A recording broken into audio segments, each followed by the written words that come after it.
नमस्कार, मैं रविश कुमार। आज आपको बताने जा रहा हूं वो सच जो बाकी सब छुपा रहे हैं। तो क्या है इस खबर की पूरी सच्चाई, आइए जानते हैं थोड़ी गहराई से इस वीडियो के माध्यम से। इससे पहले आपसे एक गुजारिश है दोस्तों, वीडियो को पूरा देखें और गहराई से समझें, क्योंकि हम हर एक वीडियो आपके पास पहुंचाने के लिए दिन रात मेहनत करते हैं ताकि आप दुनिया के खबरों से प्रतिदिन रूबरू रहें। अगर आपने अभी तक इस वीडियो को लाइक नहीं किया है तो लाइक करें और चैनल को तुरंत सब्सक्राइब करें। और आप ये वीडियो दुनिया के किस कोने से देख रहे हैं कमेंट करके जरूर बताएं। तो चलिए अब आगे बढ़ते हैं। हम बात कर रहे थे उस सच का जो सब छुपा रहे हैं, और वो सच जानना हर भारतीय के लिए जरूरी है। अगर आप सोचते हैं कि ये सिर्फ दो देशों की लड़ाई है तो आप गलत हैं। अगर आपको लगता है कि ये सिर्फ मिसाइलों की टकराहट है तो आप अधूरी तस्वीर देख रहे हैं, क्योंकि अब जंग सिर्फ जमीन पर नहीं लड़ी जा रही, ये लड़ी जा रही है साइबर स्पेस में, अंतरराष्ट्रीय मंचों पर और इंसानियत की अंतरात्मा में। नेतन्याहू की राजनीति डगमगाने लगी है, ईरान अब चुप नहीं है और दुनिया के ताकतवर देश लाइन में खड़े हैं। लेकिन असली सवाल है, क्या यह तीसरे विश्व युद्ध की शुरुआत है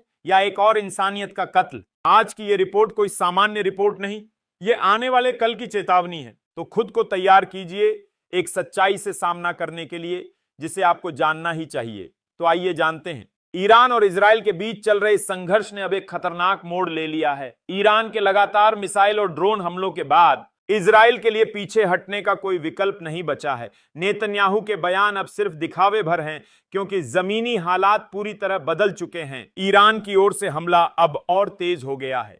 4 नए देशों ने खुलकर चेतावनी दी है कि यदि इजराइल इस टकराव को आगे बढ़ाता है तो इसके गंभीर नतीजे होंगे। इनमें शामिल हैं फ्रांस, जर्मनी, ब्रिटेन और दक्षिण अफ्रीका।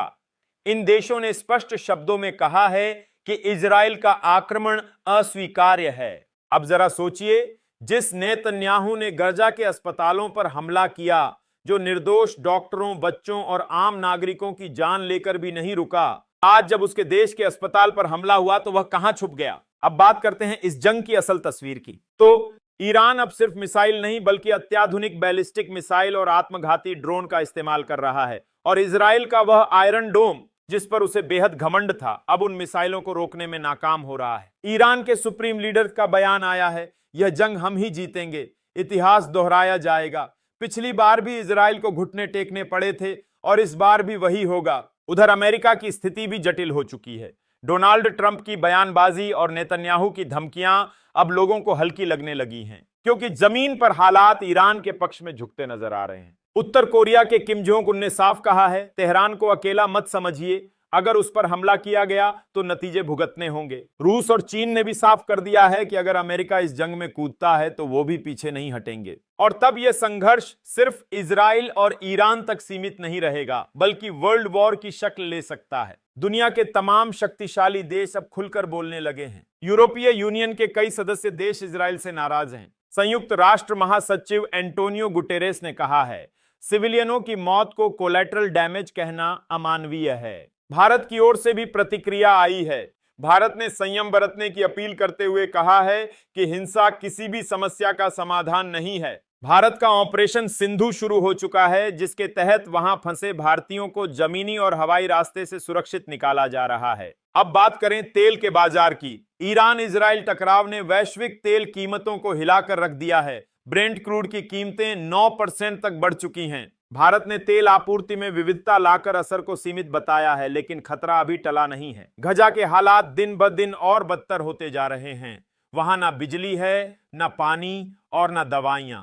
अस्पतालों में इलाज की कोई सुविधा नहीं बची है। लोग तड़प रहे हैं और दुनिया केवल तमाशा देख रही है। ऐसे में ईरान के हमलों को कुछ देश न्याय संगत ठहरा रहे हैं। उनका कहना है कि यह जवाब उन बर्बर हमलों का है जो इजराइल ने मासूम नागरिकों पर किए थे। बेंजामिन नेतन्याहू की राजनीति अब संकट में है। उनके खिलाफ खुद इजराइल के भीतर प्रदर्शन शुरू हो चुके हैं। लोगों का कहना है कि इस सरकार ने देश को खतरनाक मोड़ पर लाकर खड़ा कर दिया है। रूस ने 2 टूक कहा है कि अगर बुशहर संयंत्र पर हमला हुआ तो वह दूसरी चेरनोबिल त्रासदी में बदल सकता है।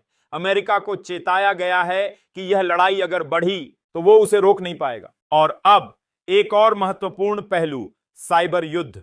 रिपोर्ट्स के मुताबिक ईरान और उसके सहयोगी देश अब इजराइल के सैन्य और संचार नेटवर्क पर साइबर अटैक कर रहे हैं, जिससे इजराइल की जवाबी कार्रवाई बाधित हो रही है। इसी बीच चीन की ओर से एक शांति प्रस्ताव आया है जिसमें युद्ध विराम और कूटनीतिक बातचीत की बात कही गई है। लेकिन नेतन्याहू की सरकार फिलहाल इससे दूर भाग रही है। अब सवाल यह है कि क्या अमेरिका खुले तौर पर इस जंग में कूदेगा? क्या चीन और रूस संयुक्त मोर्चा बनाएंगे? क्या यह लड़ाई सिर्फ एक क्षेत्रीय संघर्ष रह जाएगी या यह वैश्विक टकराव में बदल जाएगी? इन सवालों के जवाब अगले कुछ दिनों में मिलेंगे, लेकिन इतना तो तय है, यह जंग अब भावनाओं, इतिहास और सत्ता की लड़ाई बन चुकी है। इसमें इंसानियत सबसे ज्यादा घायल हो रही है। तो दोस्तों, इस पूरी स्थिति पर हमारी नजर बनी हुई है। हम आगे भी आपको हर जरूरी अपडेट इसी तरह पहुंचाते रहेंगे।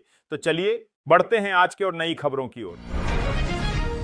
दृष्टिबाधित बच्चों से भावुक हुई राष्ट्रपति। देहरादून में राष्ट्रपति मुर्मू अपने 67वें जन्मदिन पर दृष्टिबाधित बच्चों के गीत से भावुक हो गईं। उन्होंने कहा, मैं आंसू नहीं रोक पाई। उन्होंने बच्चों की प्रतिभा को सराहा और उन्हें आत्मविश्वास से आगे बढ़ने को प्रेरित किया। उपराष्ट्रपति, प्रधानमंत्री, राज्यपालों और अन्य नेताओं ने जन्मदिन की शुभकामनाएं दी। राष्ट्रपति ने NIPVD संस्थान का दौरा कर उन्हें चश्मे भी भेंट किए। नया भारत अब आतंक से नहीं डरेगा। उधमपुर में जवानों को संबोधित करते हुए रक्षा मंत्री राजनाथ सिंह ने कहा कि ऑपरेशन सिंदूर सिर्फ सैन्य कार्रवाई नहीं, बल्कि आतंकियों और उनके मददगारों को स्पष्ट संदेश है। उन्होंने कहा कि नया भारत अब आतंकवाद का शिकार नहीं बनेगा, बल्कि उसका जवाब देगा। राजनाथ ने दोहराया कि भारत की नीति अब स्पष्ट है, निर्णायक कार्रवाई और देश की सुरक्षा में कोई समझौता नहीं।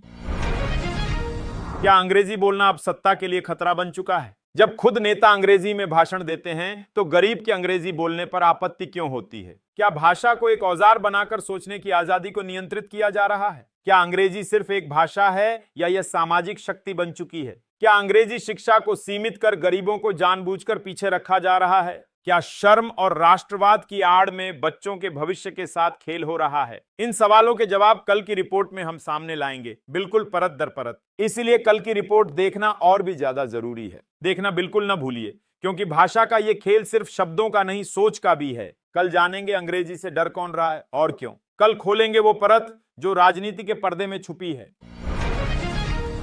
तो दोस्तों, इस खबर में बस इतना ही। हमारी इस रिपोर्ट पर पल पल की नजर बनी हुई है। जाते जाते आपको फिर से याद दिला दूं, अगर आपने अब तक हमारे इस चैनल को सब्सक्राइब नहीं किया है तो तुरंत सब्सक्राइब कर लें और बेल आइकन को भी दबा दें, ताकि आगे आने वाली ऐसी दमदार खबरें आप तक सबसे पहले पहुंच सकें। और कमेंट में बताइए किसने हमारे चैनल को सब्सक्राइब किया है। साथ ही अगर आप किसी विषय पर वीडियो बनवाना चाहते हैं तो वो बताइएगा, हम उस पर भी जरूर वीडियो बनाने की कोशिश करेंगे। धन्यवाद।